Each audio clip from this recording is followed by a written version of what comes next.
Salut et bienvenue dans cette vidéo. On arrive gentiment fin novembre et regarde, je rentre du jardin là, des piments juste magnifiques. Donc ça sera le thème de cette vidéo. On va voir comment faire la meilleure recette de pâte de piment. Il y aura aussi d'autres vidéos qui vont sortir. Si tu veux pas les louper, clique en bas à droite sur abonner.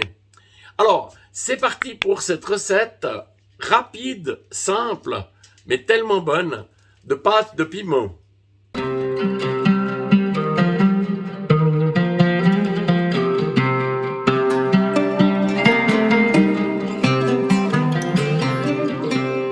En préambule, je tiens à préciser que on fait cette recette en fonction de ce qu'on a au jardin. En l'occurrence, ici, j'ai 800 grammes de piments de toutes sortes et j'en ai des verts, des rouges. Ici, j'ai pris 350 grammes de tomates que j'ai encore au jardin à fin novembre. Ici, il y a une dizaine de gousses d'ail, il y en a une ou deux qui sont un peu plus petites. J'aurai besoin d'une bonne quantité d'huile d'olive, c'est ça qui va protéger ma pâte de piment. Et puis pour amener un tout petit peu d'acidité, donc ici un vinaigre blanc, en l'occurrence j'ai pris un vinaigre de riz, ça ira très bien, quelques gouttes suffiront. Alors on va commencer par laver les piments. Alors je les mets directement dans le baquet percé, ici. Tac.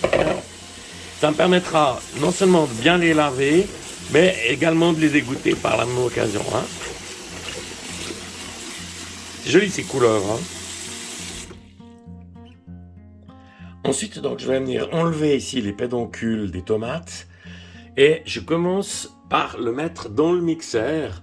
Je vais mettre les tomates tout au fond, ça apportera du jus. Alors voilà, les tomates sont au fond du mixeur, ici. On attaque avec l'ail. Alors, je prends un grand couteau de cuisine. Puis avec le plat du couteau, je vais le poser sur l'ail, ici. Un petit coup comme ça. Et là, ça se défait tout seul. Tu vois? Regarde. C'est vraiment facile. Et ça, je viens le couper ici. Allez, en 6 morceaux.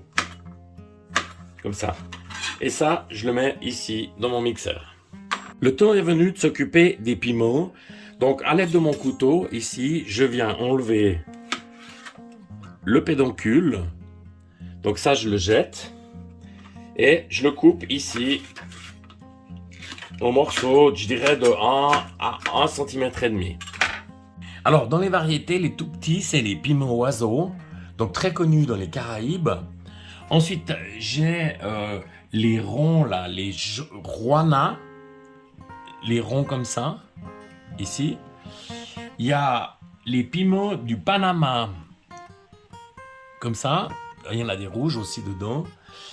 J'ai encore d'autres sortes, donc il y a énormément, j'ai 6 variétés de piments, et plus il y a de variétés, plus je trouve que ça donne un goût exceptionnel.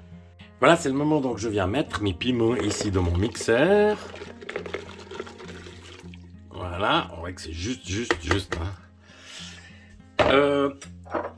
Je viens mettre 2 cuillères à soupe de vinaigre blanc. Je vais mettre également 2 cuillères à soupe d'huile d'olive, mais j'en rajouterai après pour conserver ma pâte de piment. Et enfin, j'avais oublié de le signaler dans les ingrédients, je viens rajouter ici du sel. Alors il faut du sel qui contienne rien d'autre que du sel. Ici, en l'occurrence, c'est du sel de mer. Donc il ne faut aucun adjuvant ou autre. Et je vais mettre ici l'équivalent de 6 pincées de sel. Donc c'est parti. 1, 2, 3, 4, 5, 6. Voilà. Et là maintenant je viens fermer mon robot. Ici je vais lui mettre une cuisson fine. 30 minutes. Et c'est parti. Donc ça va à la fois cuire et mixer. Voilà, après 30 minutes de cuisson et de mixage, la pâte, elle est vraiment, je viens de la goûter, elle est vraiment super. Donc il est temps de la mettre dans les bocaux. Alors ensuite, je suis venu faire comme les confitures, j'ai rempli mes pots d'eau bouillante. Je verse ici et je remplis avec ma purée de piment.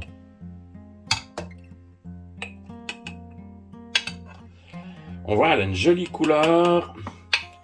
Elle est fine, comme je le voulais. C'est juste parfait.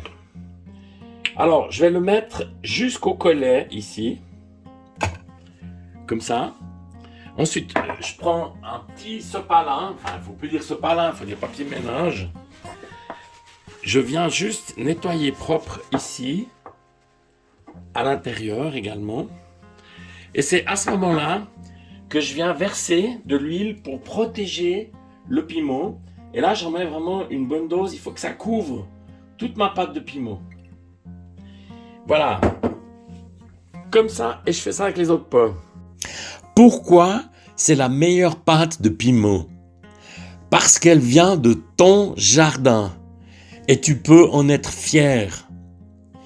Merci d'être passé par là. J'espère que cette petite vidéo t'a donné envie de faire de la pâte de piment. Si c'est le cas, un pouce fait toujours plaisir. Je me réjouis de te retrouver. À bientôt.